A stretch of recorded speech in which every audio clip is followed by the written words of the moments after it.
Assalamualaikum warahmatullahi wabarakatuh.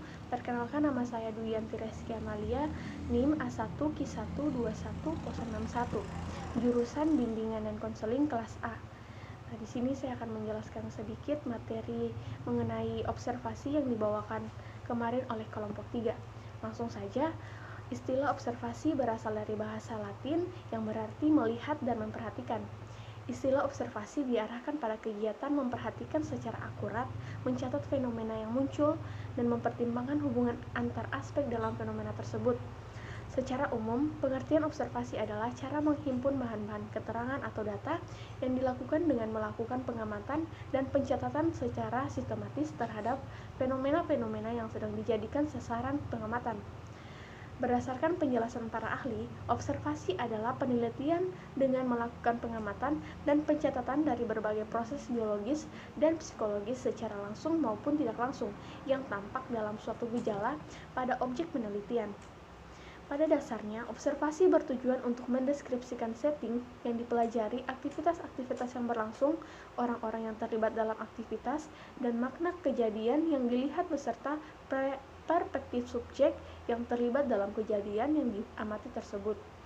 Tujuan digunakannya observasi sebagai metode penelitian diantaranya untuk mengetahui perilaku siswa ketika berada di sekolah dan di rumah.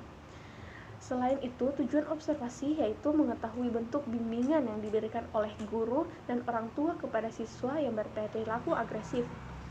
Deskripsi harus kuat, faktual, sekaligus teliti tanpa harus dipenuhi berbagai hal yang tidak relevan.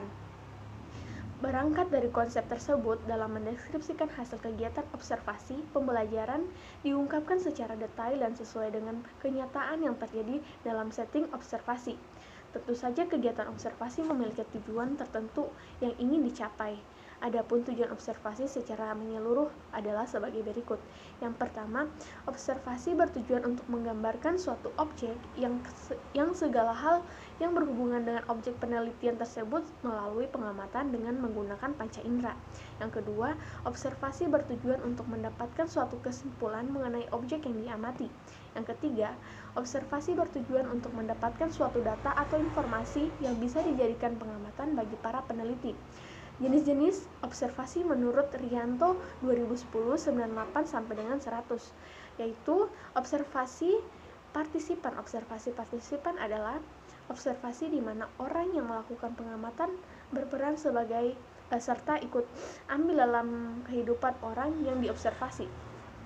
Yang kedua, observasi non-partisipan. Observasi dikatakan non-partisipan apabila observer tidak ikut ambil bagian kehidupan observasi.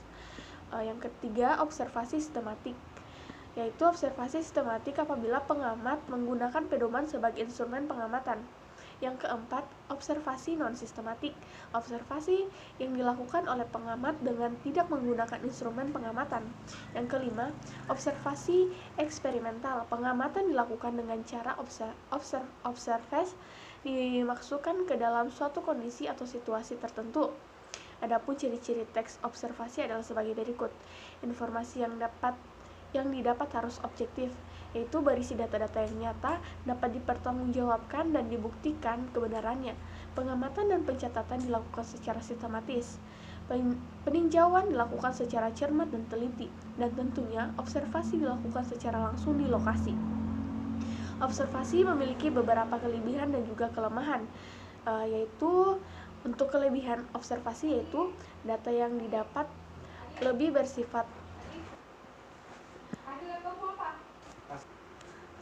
untuk kelebihan observasi yaitu yang pertama, data yang didapat lebih bersifat objektif dalam melukiskan aspek-aspek kepribadian peserta didik menurut keadaan yang senyata-nyatanya. Yang kedua, data hasil observasi dapat mencakup berbagai aspek kepribadian masing-masing individu peserta didik. Dengan demikian, maka di dalam pengolahannya tidak berat sebelah atau hanya menekankan pada salah satu segi saja dari kecakapan atau prestasi belajar mereka. Adapun segi kelemahannya yaitu yang pertama, observasi sebagai salah satu alat penilaian hasil belajar tidak selalu dapat dilakukan dengan baik dan benar oleh para pengajar. Dan yang kelemahan kedua, ada data yang diperoleh dari kegiatan observasi umumnya baru dapat mengungkap kepribadian luarnya saja. Mungkin itu saja yang bisa saya jelaskan, lebih dan kurangnya mohon dimaafkan. Billahi taufiq wal hidayah. Wassalamualaikum warahmatullahi wabarakatuh.